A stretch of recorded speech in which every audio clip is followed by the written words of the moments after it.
আসসালামু আলাইকুম। সিরাজ সুই গোশত আমাদের মিরপুরে এটা। আজকে আমরা সিরাজ সুই গোশত খাবো। তো আমার ননদ ঢাকাতে এসেছে।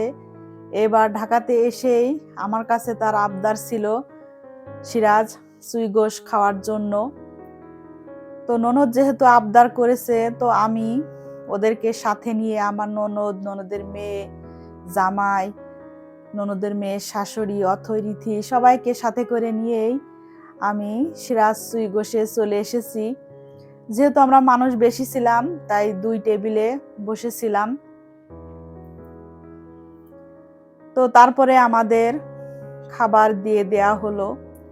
সিরাজ সুই গোশে যারা খেয়েছে তারা তো আসলে জানে যে ওনাদের সিস্টেমটা কিরকম। এখানে যে চুই গোশ থাকে সেটা মানে পিসটা, মাংসের পিসটা নিজে পছন্দ করে নেওয়া যায়। আর এখানে গরু, খাসি দুইটারই চুই গোশ পাওয়া যায়।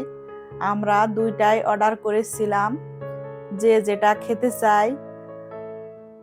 তো আমরা খাওয়া দাওয়া করলাম। এর আগেও আমি খেয়েছি, গরু খাসি দুইটারই চুই গোশ খেয়েছি, দুইটাই আমার কাছে ভালো লেগেছে।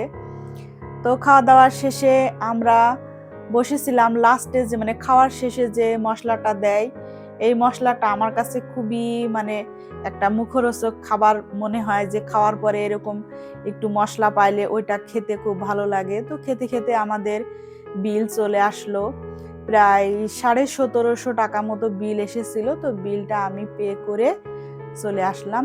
এই ছিল ভিডিও।